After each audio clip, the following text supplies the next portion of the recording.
Uhum. Olá, Tutameia inicia agora mais uma transmissão ao vivo, sempre trazendo para você um convidado que nos ajude a compreender melhor o Brasil em que vivemos, para que a gente possa atuar melhor nessa situação, nessa realidade. Ela é Eleonora. Ele é o Rodolfo. E ele é nosso convidado, Luciano, que vai conversar com a gente sobre indústria, desenvolvimento. Vai ser agora apresentado com mais detalhes pela Eleonora. Mas antes, queria convidar você a também participar aqui do nosso programa, não só com seus comentários aqui no Face, mas principalmente compartilhando essa conversa com os seus amigos, nossa rede de amigos, nas redes sociais. E saiba também que toda essa nossa conversa vai estar disponível depois para ser vista, revista, comentada no nosso canal de vídeo no YouTube, cujo endereço é youtube.com/c/Eleonora e Rodolfo Lucena Tutameia. O Tutameia é escrito com letras maiúsculas. E todo esse trabalho está ancorado no site o Tutameia, tutameia.jor.br. Dito isso, passo a palavra para a Eleonora, que vai então nos contar mais sobre o Luciano e fazer a sua primeira pergunta. Luciano Coutinho, muito obrigada por estar aqui hoje conosco, nossos estudos caseiros aqui do Tutameia, para discutir Brasil, discutir a indústria, discutir a situação que nós estamos vivendo. Luciano Coutinho é ex-presidente do BNDES, foi por um período bem longo, né, de 2007 a 2016, formado em Economia pela USP, professor titular da Unicamp, PhD na Universidade de Cornell, nos Estados Unidos, foi secretário executivo do Ministério da Ciência e Tecnologia também já, e a gente vai falar também da questão tecnológica lá atrás, como era e como está hoje as diferenças do desenvolvimento tão importante para o Brasil. Luciano Coutinho, como é que você está vendo o Brasil hoje? Como? Como você está vendo o Brasil hoje? Como eu estou vendo o Brasil? Acho que com muita apreensão em relação ao futuro do Brasil. Primeiro, nós estamos no meio de uma grande crise política, ainda sem horizontes muito claros a respeito de como recuperar um processo sustentável de desenvolvimento. E, além de tudo isso, a minha percepção de que há um processo novo de transformação tecnológica em curso no sistema internacional, com tecnologias novas, às vezes nem são tão novas, mas se combinam hoje de forma disruptiva, de uma forma muito poderosa. Por exemplo, a capacidade de supercomputação combinada com grandes bases de dados, combinada com o desenvolvimento de algoritmos de inteligência artificial, combinada com avanços em sistemas cognitivos para a robótica, para máquinas, ou seja, criando um paradigma, alavancando um paradigma de manufatura avançada, chamado paradigma 4.0, de maneira a acelerar mudanças profundas nos processos, nos produtos, no mercado de trabalho, nas formas de ocupação e de emprego. É uma mudança muito intensa. Mas ela não se resume a isso. Existem outras mudanças tecnológicas extremamente relevantes, por exemplo, no campo das biotecnologias. E ela se deve também a essa combinação de tecnologias. Né? A capacidade de processamento de grandes massas de dados, né? Com custos muito mais baixos, né? Que proveio do desenvolvimento dos computadores, dos processadores nos últimos anos, permitiu, por exemplo, que os processos de mapeamento genético se tornassem muito baratos, os processos identificação de todo o genoma humano. Por exemplo, o genoma humano, quando foi pela primeira vez mapeado no início dos anos 90, custou $100 milhões para fazer o genoma de um ser humano. Este valor hoje está caiu para perto de $1.000, de 100 milhões para 1.000. É uma coisa absolutamente extraordinária. Essa possibilidade de codificar os genomas de todas as espécies de forma muito mais barata tem levado a avanços muito grandes. Combinado com uma técnica desenvolvida apenas 2 anos atrás, eu não vou dizer o nome aqui, porque é um nome em inglês chamado, o acrônimo é CRISP, e isso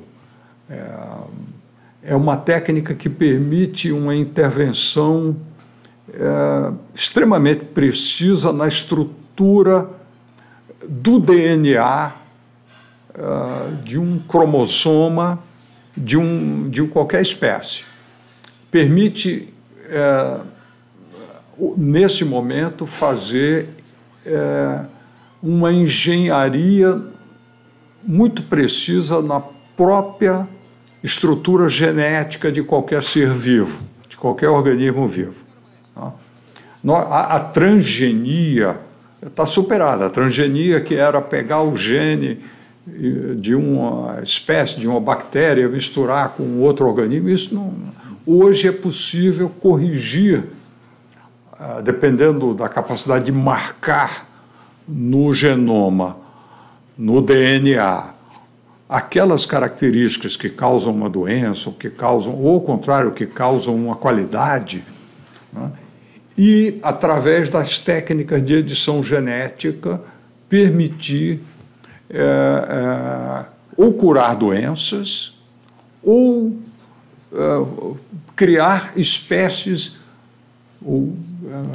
imunes a determinadas doenças e que têm qualidades especiais, né? Ou seja, nós estamos entrando numa nova era de transformação também nas biotecnologias e que vai levar, por exemplo, a uma personalização da medicina. O paradigma médico vai mudar de maneira profunda, né? A medicina vai deixar de ser uma medicina de tentativa e erro, e ela vai ter um componente importante de personalização e genética. Eu estou dando esse outro exemplo, mas existem avanços também na área de nanotecnologias, né? De conhecimento profundo da matéria no nível nanométrico, que também promete transformações muito relevantes. A combinação dessas tecnologias tem levado muitos países relevantes à adoção de estratégias nacionais de desenvolvimento industrial e tecnológico muito assertivas. Você pode dar exemplos para a gente? Como é que está acontecendo isso? Perdão? Exemplos, assim, de como é que os países estão atuando dessa forma? Vários. Temos vários exemplos. Por exemplo, a Alemanha, por exemplo, adotou uma estratégia que é conhecida só pela parte industrial, que é o paradigma 4.0, mas ela é uma estratégia mais ampla. É uma estratégia que prevê aumentar o peso dos investimentos em ciência e tecnologia e endereçar problemas da sociedade alemã.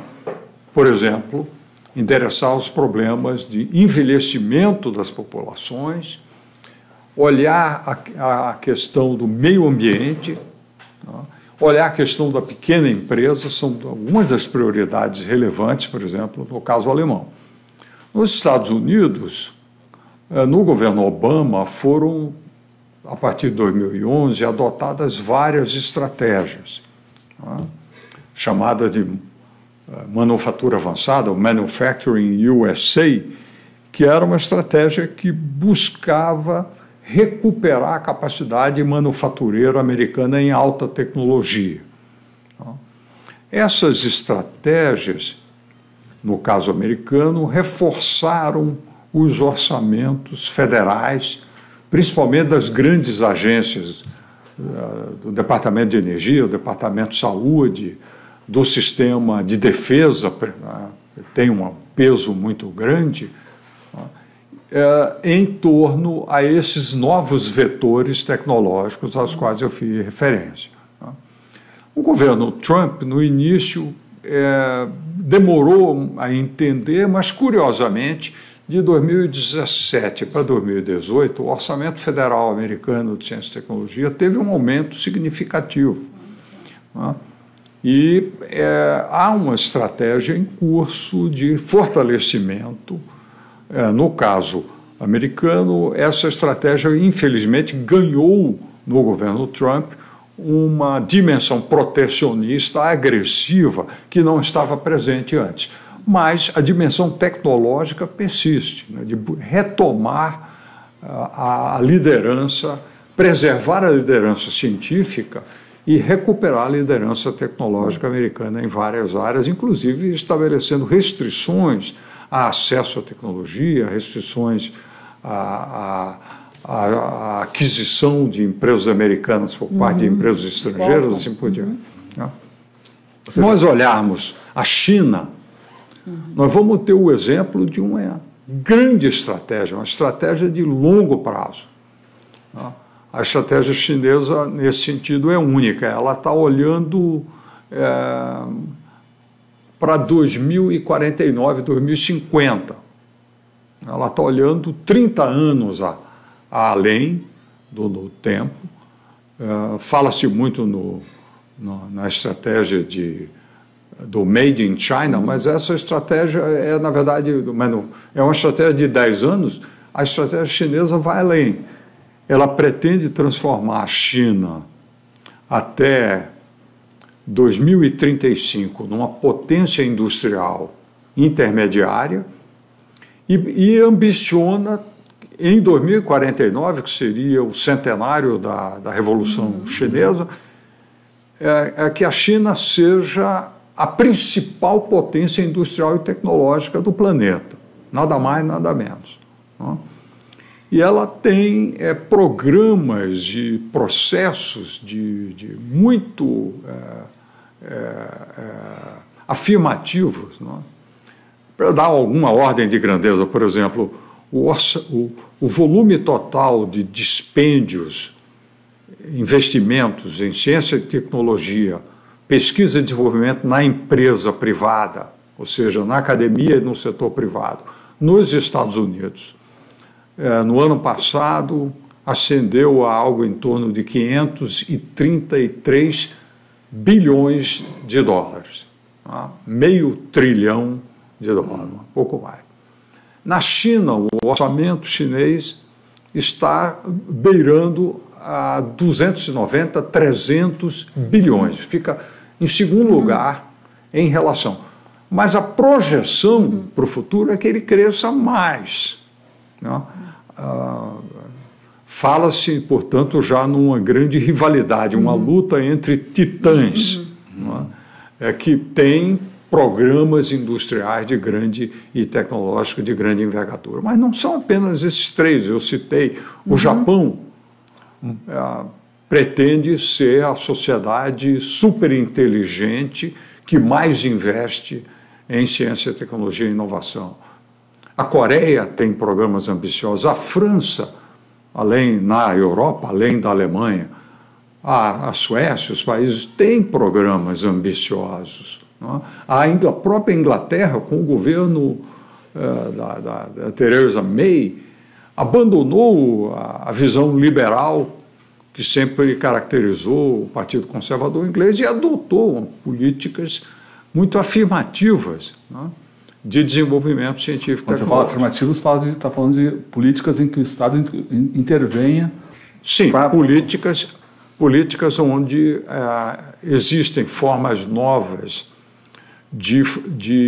em que o fomento público, através de subvenções econômicas, de subsídios, é exercitado os estilos de política são diferentes. Nesse projeto que fizemos para a CNI, nós fizemos um levantamento internacional de todas as políticas e programas, né, cobrindo cerca de 25 países.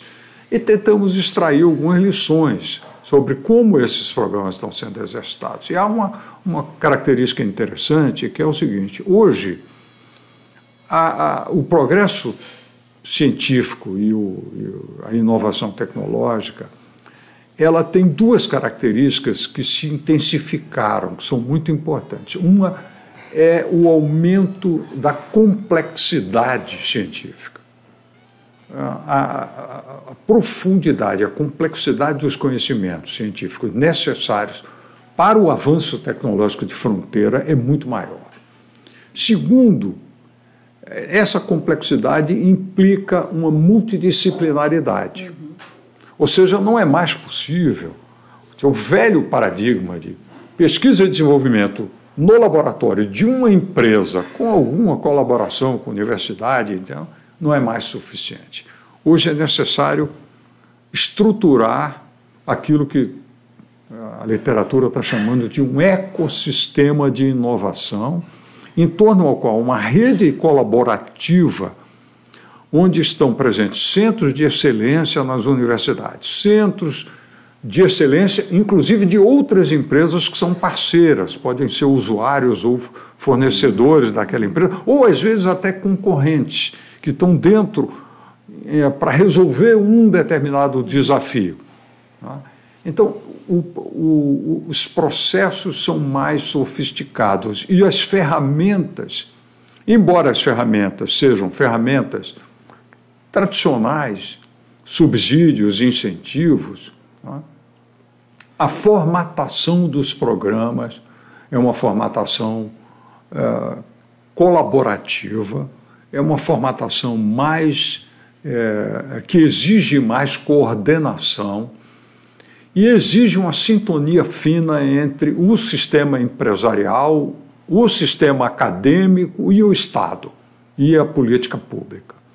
Exige que as regulações sejam mais eficientes, mais rápidas, né? Às vezes a gente fica aqui, por exemplo, o Brasil, a regulação de telecomunicações está superada e obsoleta há mais de quase 2 décadas e a gente não consegue atualizar o marco regulatório, por exemplo, né? Então, esse tipo de dificuldade institucional, ela não parece não estar presente nessas novas estratégias nacionais. Essas estratégias nacionais têm 2 características interessantes. Primeiro, elas partem do topo de comando do executivo, do presidente, dos primeiros-ministros, etc.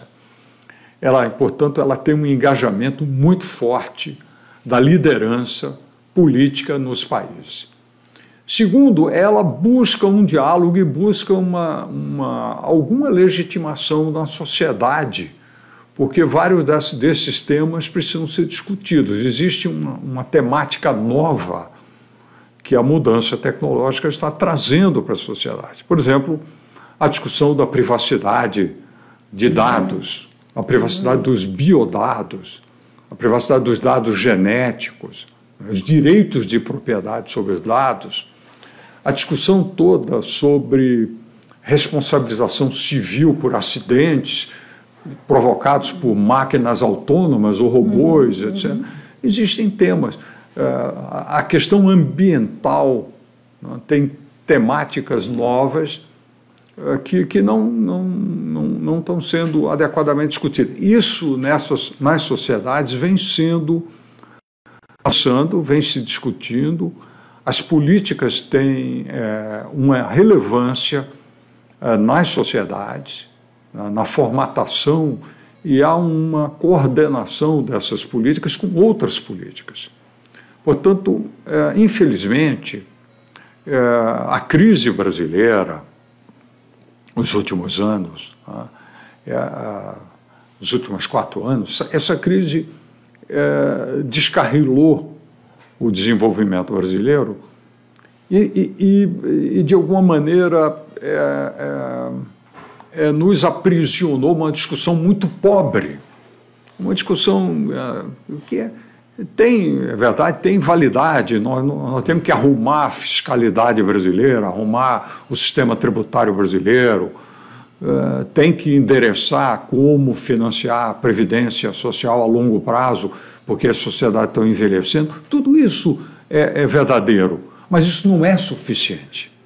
Isso não dá conta de um projeto de desenvolvimento do país, e um projeto de desenvolvimento do país precisa endereçar necessariamente a questão da revolução tecnológica em curso.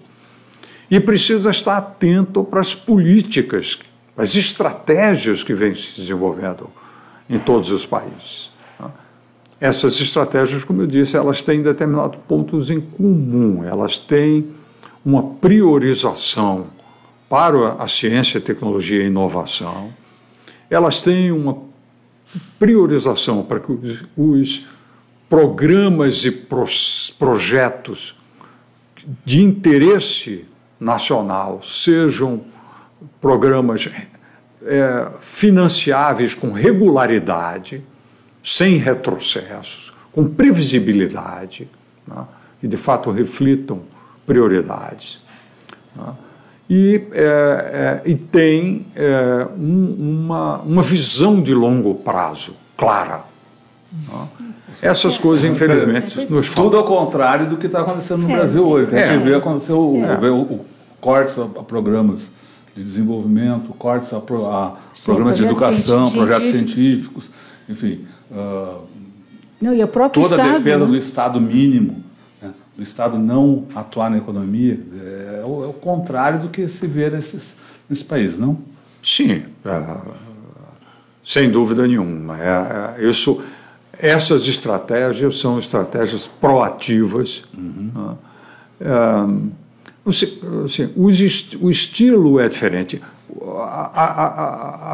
A inovação tecnológica tem uma centralidade maior e, portanto, os estilos de fazer política são diferentes do estilo do passado. Não se trata simplesmente de desenvolver uma indústria nova, a fazer um processo de aprendizado. É preciso inovar, é preciso desenvolver capacitações.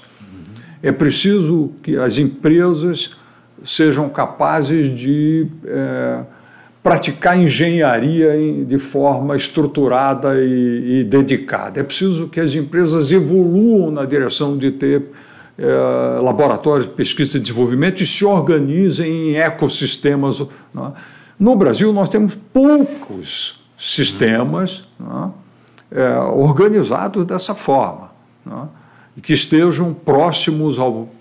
Temos um exemplo, dou poucos exemplos no Brasil, de setores, como, por exemplo, uma empresa como a Embraer, que tem um ecossistema, uma capacidade de desenho de produto, desenvolvimento de produto muito eficiente, né, e tem uma rede de inovação, embora até a base local nem seja tão forte, né, porque ela é uma empresa que... Mas ela é uma empresa com uma capacidade diferenciada de desenvolver produto e de integrar produtos. Né? Mas nós temos poucos exemplos no Brasil e, infelizmente, temos, no passado período mais recente, um sério retrocesso nos investimentos, nos orçamentos federais de ciência, tecnologia e inovação. Então, a menos da metade dos valores alcançados, por exemplo, em 2013, segundo os cálculos da Academia Brasileira de Ciências. Isso precisa ser revertido. Né? É preciso que a inovação tecnológica ganhe uma centralidade nas políticas de desenvolvimento, na política de desenvolvimento. Você falou na Embraer, o Brasil está prestes a perder a Embraer, entregando para uma fatia importante da empresa, talvez com mais inovação, para a Boeing. Isso aí, que impacto pode ter para a indústria como um todo? Olha, eu reputo que, por exemplo, o grande risco é menos de perder empregos ou linha de produto. Na verdade, a Embraer desenvolveu um ecossistema de inovação precioso. Tá? Ela, em parte, é uma empresa cobiçada pela sua grande capacidade de desenvolvimento de produto. Tá?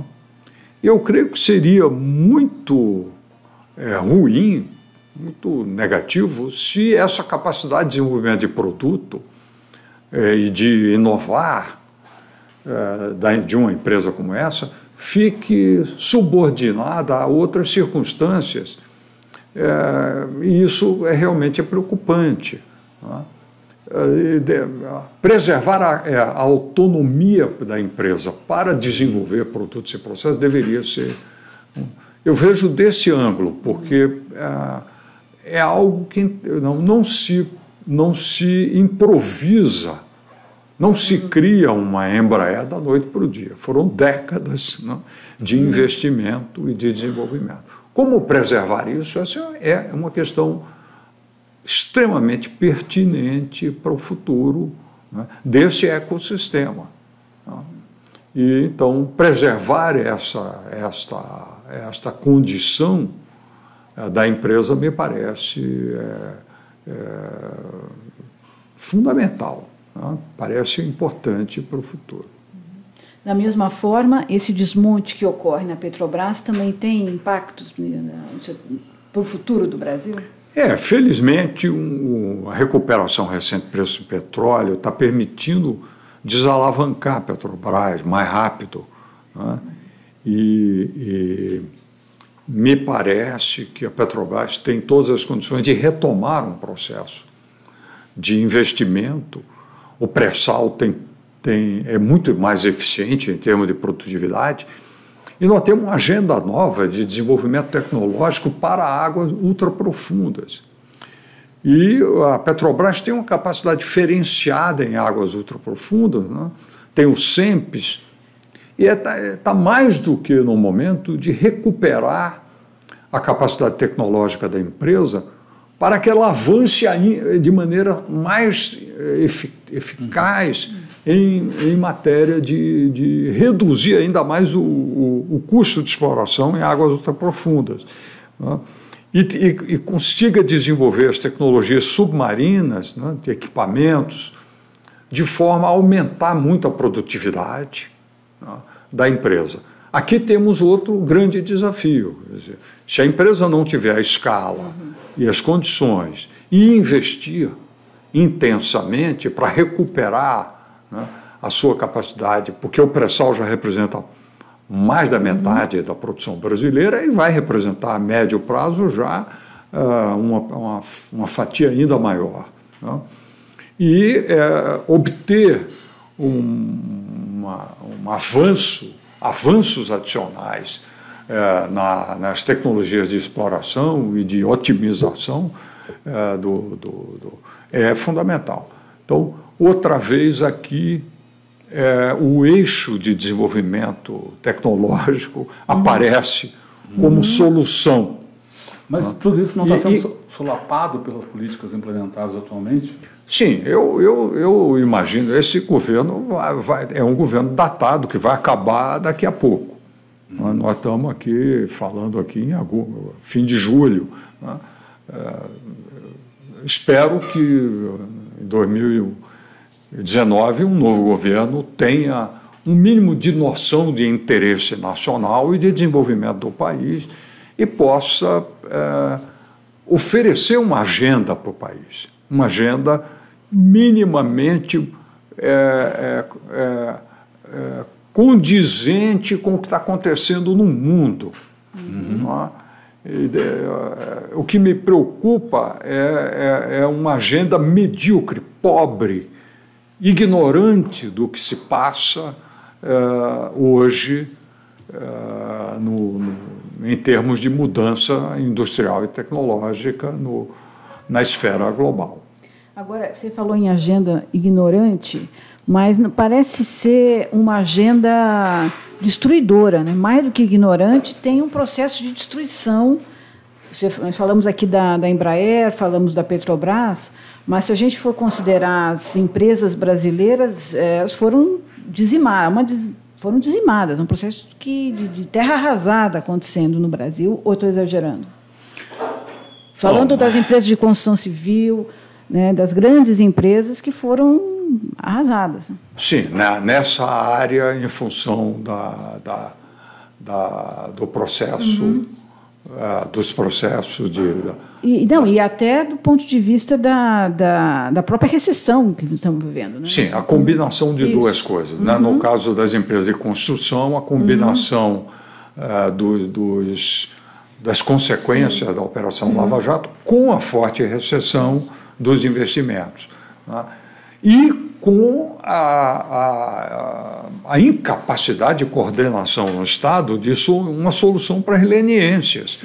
Né? Isso é uma coisa realmente que me deixa perplexo, como o sistema U, CGU, TCU, AGU, essas entidades todas são incapazes de se organizarem de maneira eficaz para resolver e permitir que essas empresas tenham a chance de se estruturarem com uma nova governança, com compliance, né, com conformidade. Né? Isso é uma coisa maluca, porque é como se nós estivéssemos querendo destruir de maneira... Né, a empresa. Em lugar nenhum no mundo isso acontece. Né?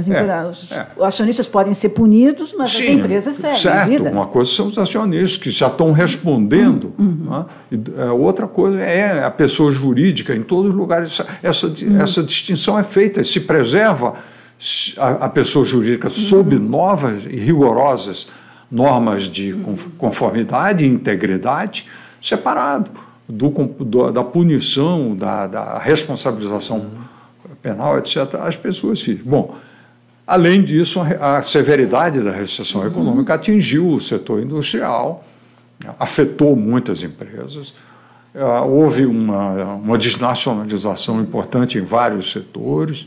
Isso é ruim? Isso é ruim?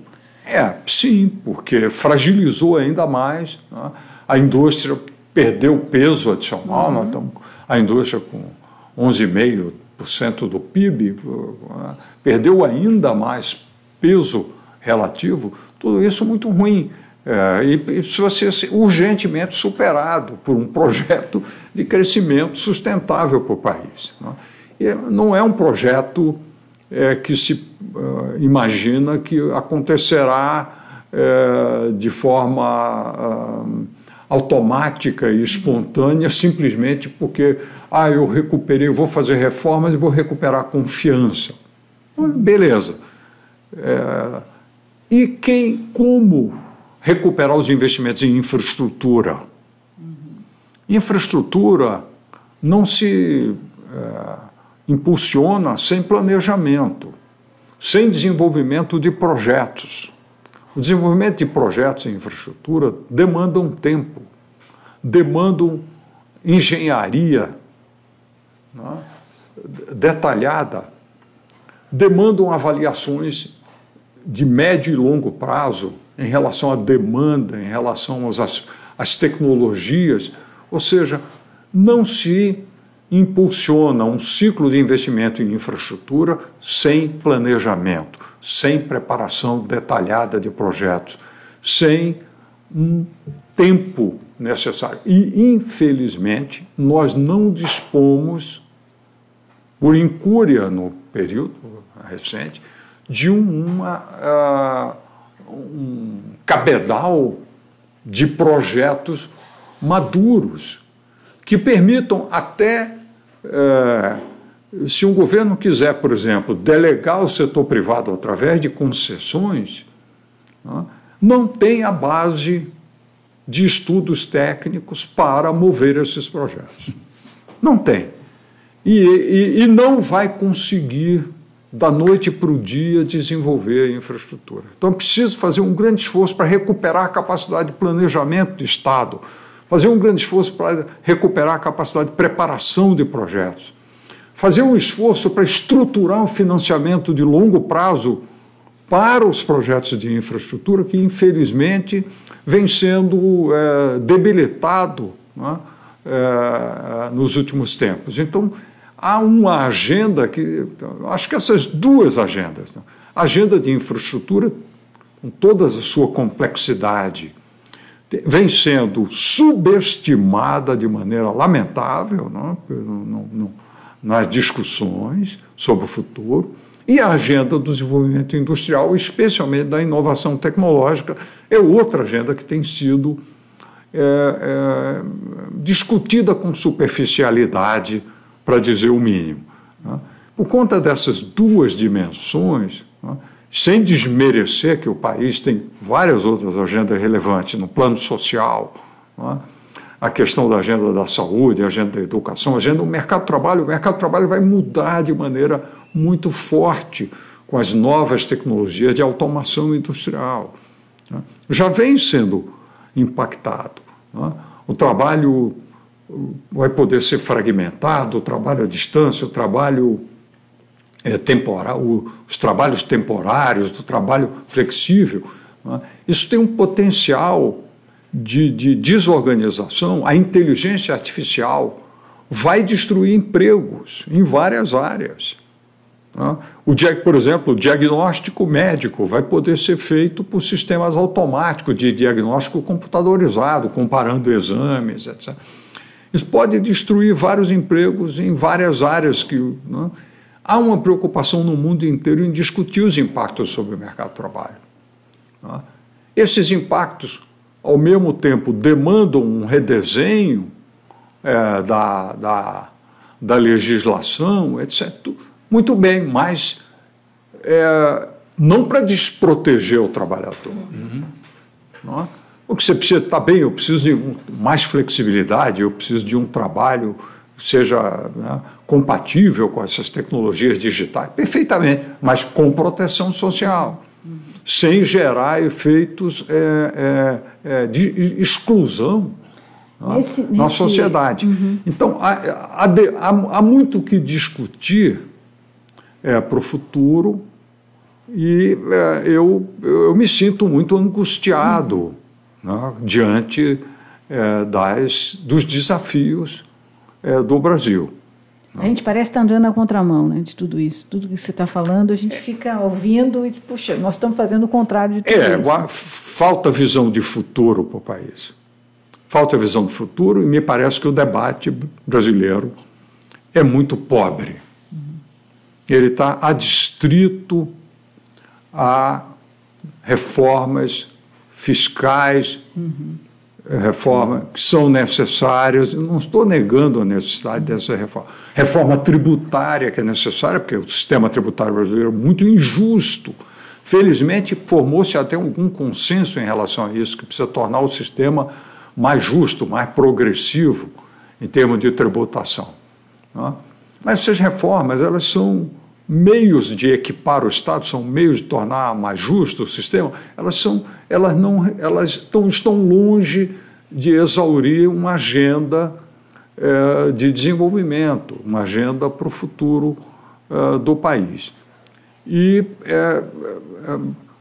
obviamente, confiar que basta fazer essas reformas, que automaticamente tudo se resolverá, isso realmente não corresponde à experiência dos países bem-sucedidos, né? O que corresponde aquilo que eu disse, assim, é uma sintonia fina entre o Estado, entre políticas e o sistema empresarial e o sistema laboral. É essa sintonia em torno a um projeto de desenvolvimento com inovação, né, com inclusão social e produtiva, né, com respeito ao meio ambiente, com a incorporação das novas e com a capacidade, com a capacitação para o desenvolvimento tecnológico. Esse é o caminho que todos os países estão seguindo. Agora, o Estado precisa ter instrumentos de financiamento desse processo de desenvolvimento. E aqui no Brasil, a gente citou aí a sua gestão à frente do BNDES. O BNDES, que é um dos instrumentos de financiamento da indústria, também parece que está sendo destruído. Na verdade é o seguinte, se você, por exemplo, olharmos a infraestrutura, existe um consenso de que o Brasil precisaria investir pelo menos 4% a 4,5% em infraestrutura. Do PIB. Do PIB. Eu pegar o PIB aí de 7 trilhões, daria 1%, arredondando 700 bilhões. Não. 280 bilhões a 300 bilhões ano só em infraestrutura. Nós precisaríamos, na verdade, puxar o volume de investimento que caiu para 16% de volta para 21%, 22%, portanto, agregar 6 pontos. Então, algo como investir 500 bilhões adicionais, 500 a 600 bilhões adicionais em investimentos novos. Ora, alguns imaginam que o mercado de capitais vai suprir. Isso realmente pouco realista. O mercado de capitais pode aportar uma parcela disso, importante.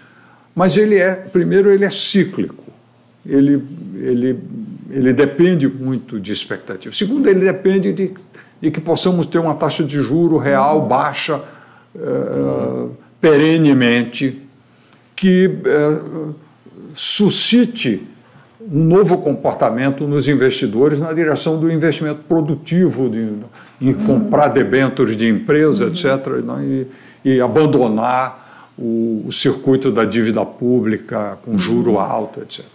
Teria que ter essa mudança de se consolidar.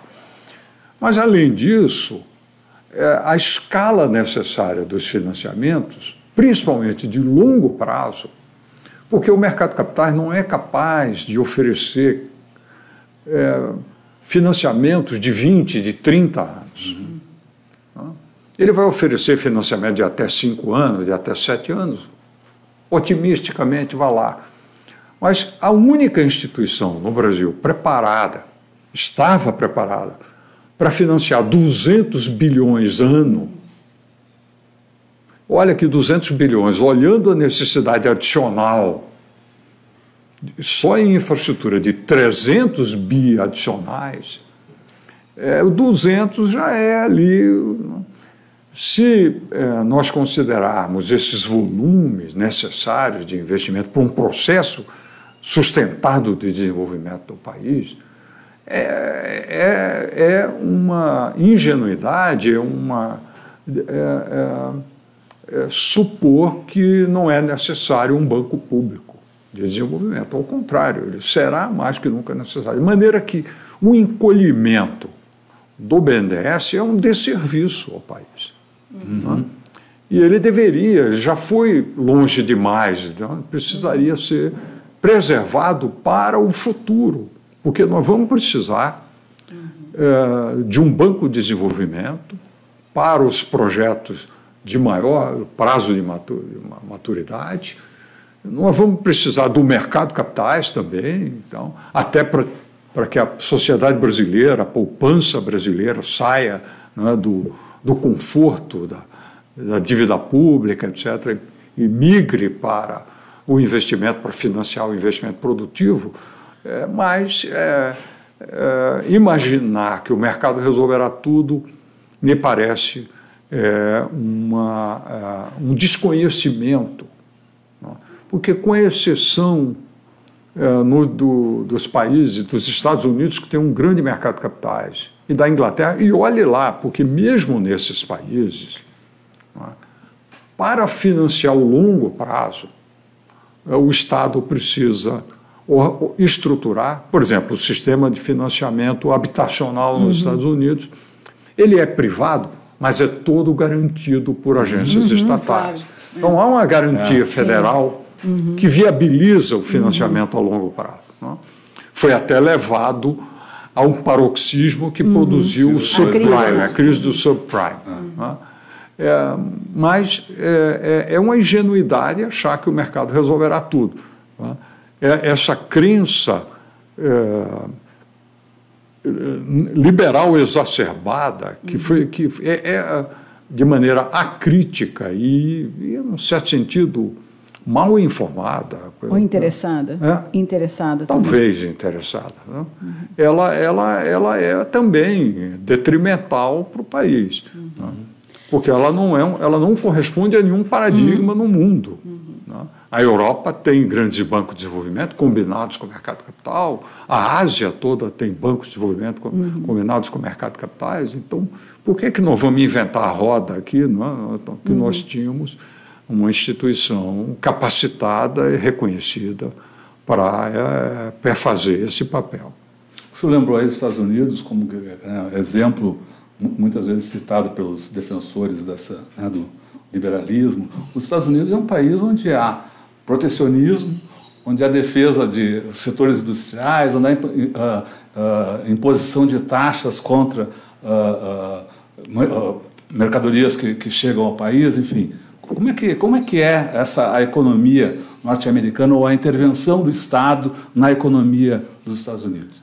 Olha, eu acredito que o atual governo Trump é um governo que exacerbou de maneira muito truculenta o protecionismo que existiu nos Estados Unidos até os anos 30, 40.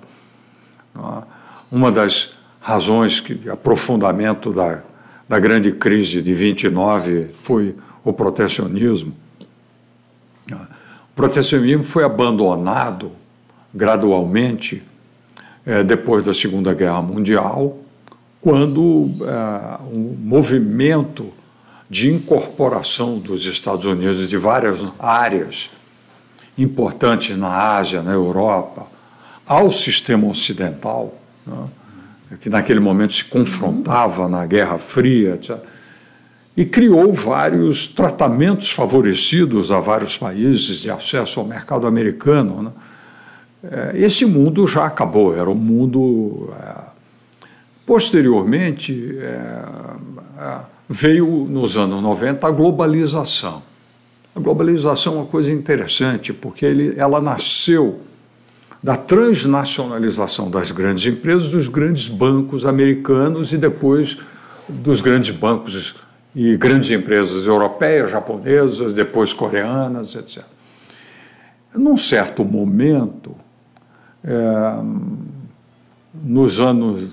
segunda metade dos anos 90, muitas grandes empresas americanas transnacionais começaram a terceirizar a produção na Ásia, né? Aproveitando vantagens de custo nessas economias. Isso tinha começado lá atrás, com têxteis, com vestuário, com calçados, isso não tinha tanta relevância, mas passa a ter relevância quando segmentos importantes do complexo de tecnologia de informação, bens eletrônicos de consumo, computadores e processadores, passam a ser produzidos na Ásia, posteriormente também equipamentos e bens de capital. Só que os países asiáticos, que inicialmente se estruturam e se organizam, não é? Coreia, Taiwan, Singapura, se organizam, depois a China, crescentemente, eles fazem um eficiente processo de aprendizado. Eles desenvolvem não apenas a montagem, fazem o produto, mas eles começam a co-desenvolver e até desenvolver antecipadamente novos insumos mais aperfeiçoados. Por exemplo, telas sensíveis para equipamentos. Não? Isso foi tudo um tipo de processo que foi desenvolvido na Ásia. Então, crescentemente, as empresas americanas foram terceirizando e aprofundando, ao ponto que você tem, na área de tecnologia de informação, as chamadas empresas sem fábrica. As chamadas fabless. Alguns exemplos emblemáticos. A Apple, Não tem mais fabricação, terceirizou tudo. Tem uma empresa importantíssima que está na liderança, por exemplo, para desenvolver o chip 5G, a empresa californiana chamada Qualcomm, que, aliás, o Trump vetou a aquisição, a venda da Qualcomm. Por interesse nacional. A Qualcomm é uma empresa curiosa, é uma empresa fabless. Ela contrata a produção dos chips na Ásia, empacota, vende com a marca dela. Mas esse modelo revelou-se um modelo muito em que essas empresas líderes comandam a cadeia de valor a partir das marcas e a partir do processo de design tecnológico dos produtos. A fabricação está lá, mas este processo começou a habilitar os países asiáticos a desenvolverem suas próprias marcas. Quer dizer, a começar a concorrer com seus clientes. Quer dizer, essa frase muito repetida de que a inovação vem do chão de fábrica, ela ainda é válida? Foi válida nesse período? Ela foi válida, mas ela vem, digamos, da engenharia muito mais. Ela é importante, foi muito importante na linha de montagem automotiva, na transição do Fordismo para o Toyotismo. Agora nós estamos num outro estágio. Mas a intensidade dos investimentos em pesquisa e desenvolvimento nas empresas asiáticas as habilitou a disputar a liderança, inclusive com seus clientes ocidentais. Então, nesse momento, coloca em xeque o modelo, aquele modelo de cadeias globais de valor, que era louvado em prosa. Primeiro, o modelo de cadeias globais de valor, ele se aplica a esse subconjunto de indústria, não é para todas as indústrias. Né? Indústria integrada de insumos, que não dá para fragmentar a produção, não aplica esse conceito. Mas o que acontece é o seguinte, esse modelo de globalização ele chegou num limite, e o governo Trump expressa esse limite. Porque o limite começa a pôr em risco a hegemonia industrial americana. Certo. É disso que se trata. Então, ele quer dar uma meia volta, só que ele faz isso de uma maneira truculenta, de uma maneira inconveniente até, porque, na verdade, a forma de fazer isso é recuperar a capacidade tecnológica, não será feita através da truculência comercial, pura e simples. Agora, em que pesa... Agora, eu acho que a grande lição é o seguinte, é como é que os asiáticos fizeram esses processos e que lições nós poderíamos extrair, como é que os europeus estão fazendo ou querem fazer. Querer desenhar políticas para o Brasil sem entender o que está acontecendo no mundo é um pouco ao mesmo tempo, ignorar o que está acontecendo no mundo e querer propor um modelo de ausência completa de coordenação de política pública também é uma total ignorância do que está acontecendo no mundo. Então, nós temos assim, uma pobreza na discussão brasileira, matizada demasiadamente por ideologia e muito pouco por pragmatismo, e menos ainda por objetivos de longo prazo. Lembrar que a gente, nos anos 80, estava praticamente equilibrado com a China ou com a Coreia. Quer dizer, a gente estava mais ou menos no mesmo patamar. Né? Nos anos 80, o Brasil estava à frente desses países. Então. Pois é. No início dos anos 80.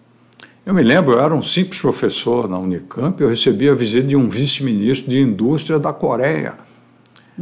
Ele foi lá na minha salinha na Unicamp de estudo de economia e ele disse assim, não, professor, o senhor escreveu um artigo sobre o Brasil e Coreia. Eu tinha escrito um artigo que foi publicado numa revista, dessas revistas importantes, internacionais. E ele disse, nós temos grande admiração para o Brasil, nós queríamos entender como é que os senhores desenvolveram. Então, conversamos bastante. à época, hoje a Coreia está a quilômetros à frente do Brasil, a China, enfim. O Brasil perdeu muito terreno. Tá? Nós tivemos um ciclo de desorganização macroeconômica com a crise da dívida externa, tá? Ao qual se sucedeu um ciclo de hiperinflação ou de tendência à hiperinflação que vai, né, desde os anos 80, ganha força até meados dos anos 90. Estabilizamos só com o Plano Real, mas infelizmente o Plano Real sustentou a estabilidade com juros. E o câmbio? Câmbio valorizado e juros, tendencialmente juros, né, campeões do mundo durante... Desmantelaram a indústria. E, infelizmente, enfim, a história econômica brasileira das últimas 3, 4 décadas é uma história travada em termos de desenvolvimento. E hoje, a escala dos desafios com os quais o Brasil se defronta, olhando a revolução tecnológica, olhando as políticas e estratégias nacionais em curso nos países e olhando os processos de fragilização que já ocorreram com a nossa estrutura industrial, esses desafios são maiúsculos, são muito. Eu temo que se nós Brasil, enquanto sociedade, não formos capazes de estruturar um projeto de desenvolvimento para o país, equilibrado, moderno, compreenda todas as implicações dessas grandes transformações tecnológicas, nós possamos perder terreno irreversivelmente. Eu acho que o Brasil está diante de uma disjuntiva histórica muito séria, né? Porque nós podemos retroceder de maneira irreversível. Retroceder industrial e tecnologicamente. E virar uma economia de commodities secundária, o que numa sociedade urbana, metropolitana, como o Brasil será uma tragédia. Porque uma economia de commodities e de serviços não vai oferecer uma perspectiva para satisfatória para essa sociedade. Emprego, renda e igualdade não será suficiente sem indústria, sem serviços novos, e sem inovação. Então, esse é o desafio brasileiro, uma parte dos desafios brasileiros. Puxa vida! A gente falamos aqui da importância do Estado como coordenador ou impulsionador dessas políticas, falamos da necessidade de investimento em ciência e tecnologia, e você falou também, colocou em algum momento os empresários nessa construção. A gente entrevistou há pouco tempo, né, Rodolfo, o Oded Grajew, que estava justamente falando que os empresários são míopes e estúpidos e míopes porque não percebem que o Brasil deveria estar voltado para o mercado interno e tal. Como é que você que conviveu, como é que você vê o papel dos empresários até agora nessa crise que a gente está vivendo e como é que eles podem ser parceiros nessa virada ou nessa disjuntiva histórica, para que lado eles vão?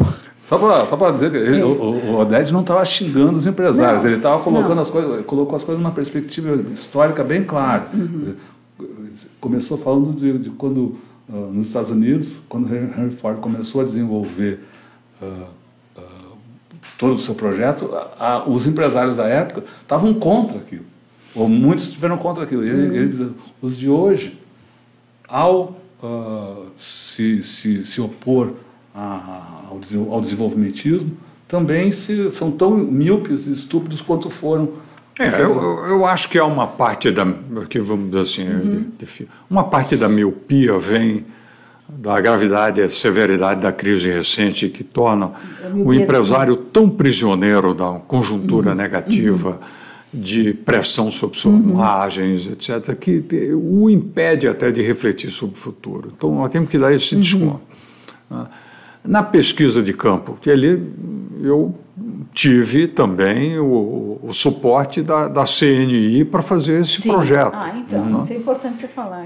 Eu vejo o seguinte, existe uma elite pensante do empresariado que começa a enxergar essas transformações, começa a ganhar consciência da relevância do desenvolvimento tecnológico, né, e da capacitação. Desculpe, só para explicar quem não conhece, você fez um estudo para a CNI, que você falou en passant, sobre a quarta revolução industrial. Um estudo de fôlego grande e que você pode falar um pouquinho sobre isso? Esse estudo começou com uma prospectiva tecnológica de clusters de inovação, como a internet das coisas, a manufatura 4.0, a inteligência artificial, Big Data e Data Analytics, a questão das novas redes de comunicações e telecomunicações, as biotecnologias avançadas,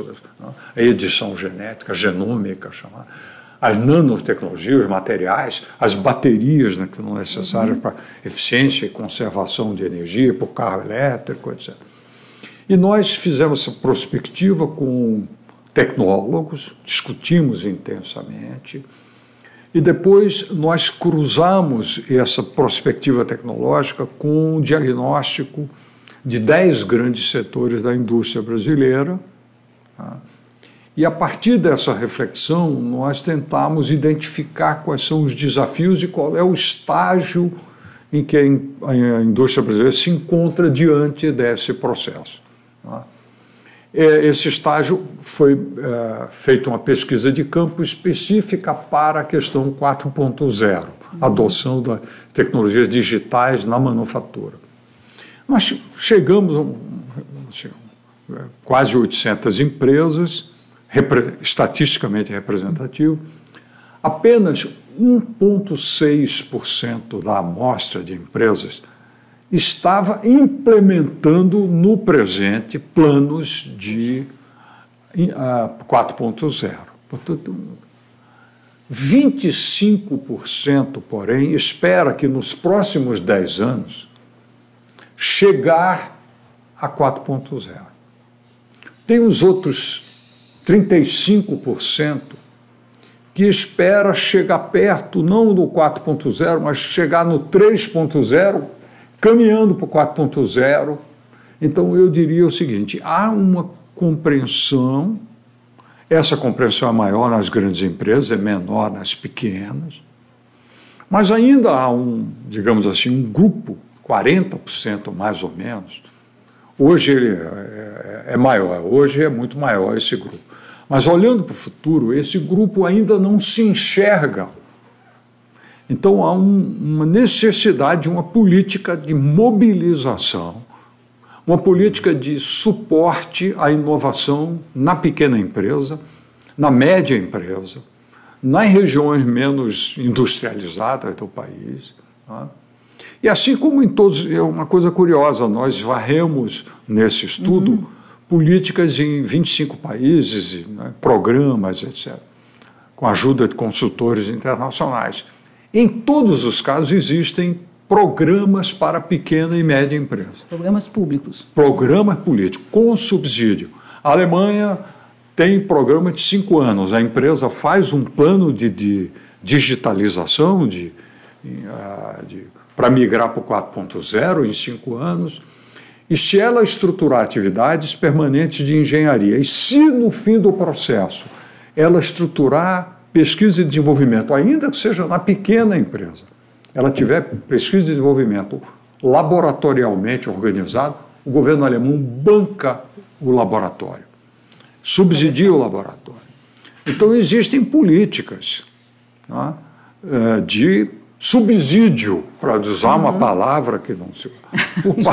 Desculpa, eu tenho que entrar aqui. A inovação na seta do governo. A inovação tecnológica. Não?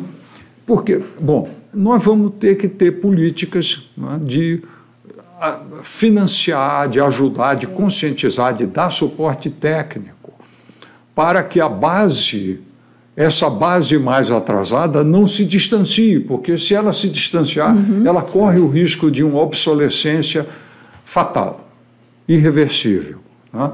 Então, nós também não podemos confiar que só essa ponta mais moderna da indústria vai migrar, porque ela vai ter, ela subsistir sem que o conjunto... Ou seja, tem que ser uma coisa sistêmica. Precisa. Então, nós precisamos ter políticas, precisamos aprender com o que os países estão fazendo.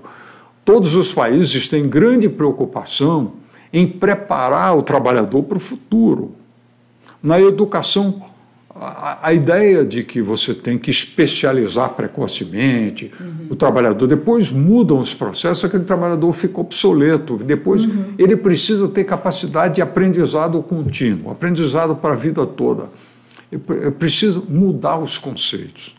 Os investimentos em capacitação, em treinamento, são muito priorizados, né, em todas as experiências, né?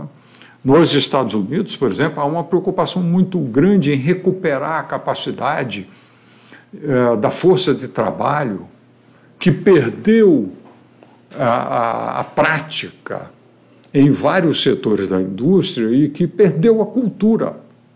Né? Eles chamam de industrial commons, os valores e a cultura comum. Então, há experiências interessantes que precisam ser compreendidas para tal. Então, eu acredito o seguinte, que se houver liderança de Estado e houver isso não tem nada a ver com pactuação política de curto prazo. Eu estou falando aqui de uma política de Estado de longo prazo, de médio e longo prazo, que deveria estar acima, inclusive, de partidos políticos, porque o país precisa de um projeto de longo prazo, não é? De desenvolvimento. E dentro de uma democracia você pode ter estilos, partidos, alguma alternância de poder, mas certas políticas de longo prazo necessárias para que o país se desenvolva, se qualifique, né? Elas devem ter perenidade e para isso, alianças precisam ser forjadas, né, em torno a essas políticas, em torno a esses objetivos e não a preferências de curto prazo. Ou seja, o interesse nacional tem que estar acima... O interesse nacional, o interesse público, sempre deveria estar acima dos interesses específicos ou particulares. Num país que pode ter uma ambição, como o Brasil pode e deve ter a ambição de ser uma nação muito mais justa, organizada, mais próspera, melhor educada, com melhores padrões, né? De redução das suas desigualdades, redução... A gente fica com vergonha quando vê a mortalidade infantil voltando a crescer. Realmente dá tristeza. Dá tristeza. Mas não devemos nos abater, devemos lutar pelo futuro do nosso Brasil. Dá tristeza e dá raiva, né? Esses dias, de novo, citando um entrevistado aqui, quando falamos sobre isso, esse é um governo infanticida. Quer dizer que você acha que estamos num momento de encruzilhada? Eu acho que sim, que essa eleição... Então, como é que você está vendo? Geral é uma encruzilhada para o Brasil, porque é uma escolha, dependendo das escolhas que possam ser feitas, nós podemos tomar um rumo que, nas circunstâncias de fragilização, etc., certas coisas podem depois se tornar irreversíveis, difíceis de reverter. Por isso E como é que você está vendo a situação política? Com apreensão, com muita apreensão, porque não há clareza. Eu acho que é preciso que haja uma unidade nas forças desenvolvimentistas que estão em torno do projeto nacional, precisam estar unidas, olhando o futuro do país, né, sem sectarismos, com generosidade, para pensar o futuro. Muito bem. Que mais? Muito obrigado. Você quer falar mais alguma coisa? Não, ainda tenho um restinho de tarde com afazeres. Então, foi um prazer muito grande participar da entrevista aqui do Tutameia.